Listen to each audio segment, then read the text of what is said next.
Hello students, welcome to my channel home science exam master. आज हम लोग अपने प्रैक्टिस सेट में टेक्सटाइल के कुछ प्रश्नों का अध्ययन करेंगे, जिसमें कि आपसे अक्सर क्वेश्चन टर्मिनोलॉजी से पूछ लिए जाते हैं, वो भी इसके अंदर इंक्लूड है। तो आज के हमारी जो ये क्वेश्चन आंसर सीरीज़ है, प्रैक्टिस सीरीज़ है, इसमें आप टेक्सटाइल के अधिकतर प्रश्नों का अध्ययन करेंगे। आज मैंने टेक्सटाइल के प्रश्नों को लिया है प्रैक्टिस सेट में।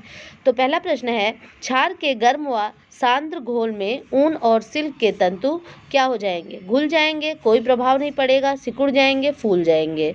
तो क्या होगा? क्षार के गर्म व सांद्र घोल में ऊन और सिल्क के तंतु। हम सभी जानते हैं कि ऊन और सिल्क के जो तंतु होते हैं उसको क्या उसको जो हमारा वो है एसिड है वो उसको नुकसान नहीं पहुंचाता, लेकिन क्षार के गर्म कॉन्सेंट्रेट क्षार के गर्म घोल में क्या हो जाएगा? ये घुल जाएगा। तो यहाँ पर हमारा ऑप्शन नंबर जो 1 है वो करेक्ट हो जाएगा। तो क्षार के गर्म व सांद्र घोल में ऊन और सिल्क के तंतु घुल जाएंगे। दूसरा प्रश्न है, भारत में सर्वोच्च सिल्क उत्पादन का क्षेत्र है? कर्नाटक और जम्मू कश्मीर, कोलकाता, हैदराबाद या चेन्नई। तो इसमें देखिए आप, करेक्ट आंसर क्या हो सकता है? कर्नाटक और जम्मू कश्मीर, कोलकाता, हैदराबाद, चेन्नई। तो first answer is correct. Karnataka और जम्मू कश्मीर में सर्वोच्च सिल्क का उत्पादन क्षेत्र है। अगला प्रश्न है, एस्बेस्टास रेशा है। एस्बेस्टास किस प्रकार का रेशा है? खनिज है, प्राकृतिक है, थर्मोप्लास्टिक है, नॉन थर्मोप्लास्टिक। तो थर्मोप्लास्टिक नॉन थर्मोप्लास्टिक की तो बात ही नहीं है, प्राकृतिक ये है नहीं। और उसके बाद प्राकृतिक में ही ये प्राकृतिक का ही एक रूप है। कौन सा? ये खनिज। तो सोना, चांदी, एस्बेस्टास ये क्या है? हमारे खनिज रेशे के अंतर्गत आते हैं। प्राकृतिक में भी 3 प्रकार के रेशे होते हैं, उसके अंतर्गत इसको पूछा गया है। तो अगर खनिज ना लिखा होता, सिर्फ प्राकृतिक होता, तो आंसर प्राकृतिक होता। जैसे हम जानते हैं, जानता है हमारा, और क्या है हमारा? वनस्पतिक है और खनिज है। ये सब किसके? प्राकृतिक के अंतर्गत आते हैं। अगला प्रश्न है, पॉलिएस्टर के लिए सर्वाधिक उपयुक्त रंजक है? कौन सा रंजक है जो पॉलिएस्टर के लिए उपयुक्त है डाई करने के लिए? एंजोइक्स, एंजोइक्स लिखा है, एजोडाइज का नाम आपने सुना होगा, बेसिक, डिस्पर्स, रिएक्टिव।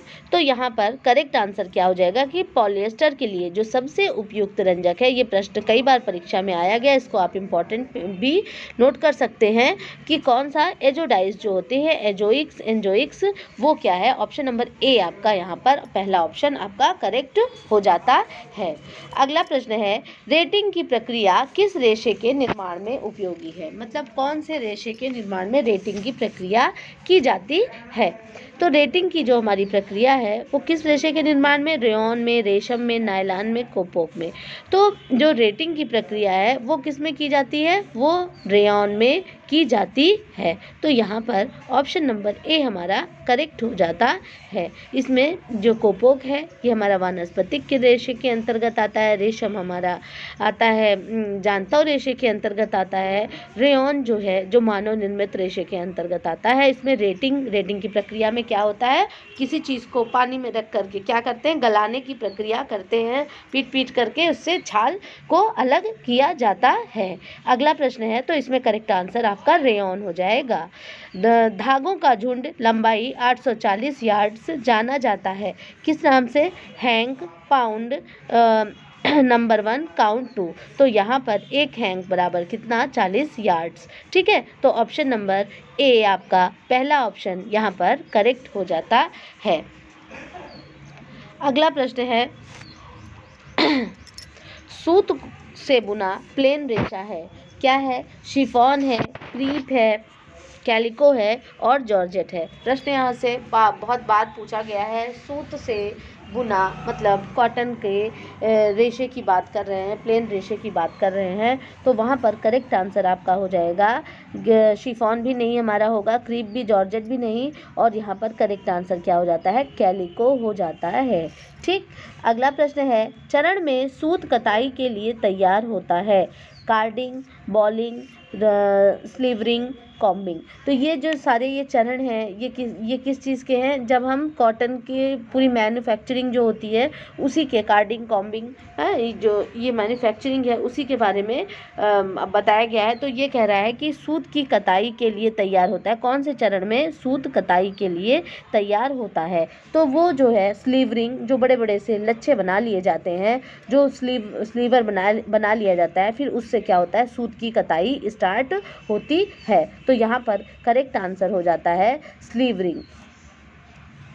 इंटरलॉकिंग धागों के ताने बानों में अपनाए गए प्रणाली या डिज़ाइन के अनुसार का नाम रखा जाता है। इंटरलॉकिंग मतलब एक धागा दूसरे धागे को जब लॉक कर लेता है तो वो क्या है, इंटरलॉकिंग। उसमें क्या है, धागे के ताने बाने में अपनाए गए प्रणाली या डिज़ाइन के अनुसार रखा जाता है। किसको? धागे को, रेशे को, वस्त्र को, बुनाई को। तो किसको रखा जाता है? तो वहाँ पर रखा जाता है आपके, उसी के अनुसार हम क्या करते हैं, बुनाई का नाम रखते हैं। जिस प्रकार से ताने बाने मतलब धागे की इंटरलॉकिंग की जाती है उसको रखा जाता है वार्प और वेफ्ट को, उसी के अनुसार किसका नाम रखा जाता है, बुनाई का नाम रखा जाता है। अगला प्रश्न है कार्बोनाइजिंग है। कार्बोनाइजिंग क्या है? ड्राइंग प्रोसेस है, फिनिशिंग प्रोसेस है, रोविंग प्रोसेस है या रेटिंग प्रोसेस है। तो ये जो हमारी कार्बोनाइजिंग है वो क्या है, फिनिशिंग प्रोसेस है। अच्छा, ये कार्बोनाइजिंग की किस में जाती है, ये किस में, ये वूलन में की जाती है, मतलब ऊन में किया जाता है। इसमें ऊन की साफ सफाई करना, उसमें से गंदगी निकालने की प्रक्रिया, ये सब क्या कहलाती है, कार्बोनाइजिंग उसी समय की जाती है। तो ये फिनिशिंग मतलब उसको फिनिश देने के लिए ऊन को इस प्रक्रिया का प्रयोग किया जाता है। तो ऑप्शन नंबर 2 हमारा यहाँ पर करेक्ट हो जाता है। मोयरिंग निर्मित होती है रंगों के प्रयोग द्वारा, नमी, ऊष्मा एवं दाब द्वारा, गर्म रोलर्स के द्वारा, रसायनों के द्वारा। तो मोयरिंग होता क्या है, पहले मोयरिंग का अर्थ, तो मोयरिंग क्या है कि सतह को क्या करना, चिकना बनाना। ठीक है, तो वो किसके द्वारा किया जाता है, वो गर्म रोलर्स के द्वारा किया जाता है। बड़े बड़े गर्म रोलर्स से के बीच से कपड़ों को निकालते हैं और क्या होता है, कपड़े की सतह को चिकना बना दिया जाता है। निम्न में से कौन सी यांत्रिक परिसज्जा नहीं है? कौन सी इसमें यांत्रिक परिसज्जा नहीं है? तो कैलेंडरिंग है, सिंक्रोनाइजिंग है, मोयरिंग है या सिलवट रोधी परिसज्जा। तो यहाँ पर हमारा जो करेक्ट आंसर होगा वो क्या होगा, सिलवट रोधी परिसज्जा जो है ये क्या है, ये पहले से ही कपड़े में की जाती है जिससे कि कपड़े पर श्रिंक नहीं पड़ता। और ये कैलेंडरिंग, मोयरिंग और सिंक्रोनाइजिंग ये सब प्रक्रिया वस्त्र बनने के बाद उस पर यंत्रों का प्रयोग करके ये सारी फिनिशेस लाई जाती हैं। लेकिन सिलवट रोधी परिसज्जा वस्त्र बनाते समय, वस्त्र का जब निर्माण होता रहता है उसी समय कुछ केमिकल्स का प्रयोग करके उसको कपड़े को सिलवट रोधी या श्रिंक ना पड़े कपड़े में वो परिसज्जा की जाती है। तो ऑप्शन नंबर 4 आपका यहाँ पर क्या हो जाता है, करेक्ट हो जाता है। अगला है बिना सिकुड़न वाला वस्त्र तैयार किया जाता है सीजिंग के द्वारा, कैलेंडरिंग के द्वारा, टेंटरिंग के द्वारा, सेंफोराइजिंग के द्वारा। तो बिना सिकुड़न वाला वस्त्र मतलब जिसमें कि सिकुड़न ना पड़े, वो वस्त्र किसके द्वारा तैयार किया जाता है? तो वो वस्त्र तैयार किया जाता है सेंफोराइजिंग के द्वारा। बिना सिकुड़न रोधी परिसज्जा के नाम से भी इसको जाना जाता है, जिसमें क्या होता है, सेंफोराइजिंग की प्रक्रिया जो होती है वो क्या होती है, वस्त्र पर सिकुड़न नहीं डालती। और ये इसमें सीजिंग, कैलेंडरिंग चमक लाने के लिए, टेंटरिंग तानते हैं, टेंटरिंग में कि जो ताने बाने जो हैं वो सब एक स्थिति में आ जाएं। ठीक है, तो यहाँ पर करेक्ट आंसर सिकुड़न रोधी परिसज्जा की जब भी बात होगी या बिना सिकुड़न वाली परिसज्जा की बात होती है तो आंसर हमेशा ऑप्शन नंबर 4 जैसा इसमें दिया है सेंफोराइजिंग ही आंसर होता है। ग्लेजिंग दी जाती है। ग्लेजिंग नेपिंग से, साइजिंग से, गोंद और स्टार्च से और या इनमें से किसी से नहीं।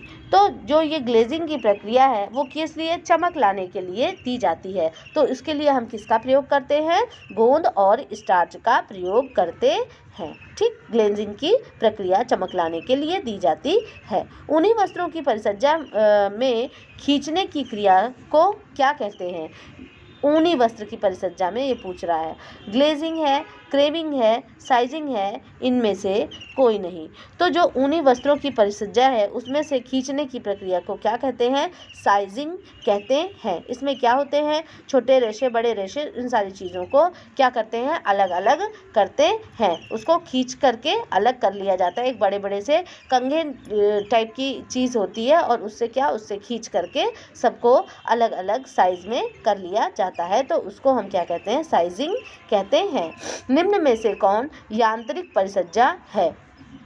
टेंटरिंग, फिनिशिंग, ब्लीचिंग, इनमें से कोई नहीं। तो यांत्रिक परिसज्जा जो है ये उसके अंतर्गत क्या चीज़ आएगी, यांत्रिक परिसज्जा। इनमें से कौन यांत्रिक परिसज्जा है, जो यंत्रों के द्वारा की जाती है।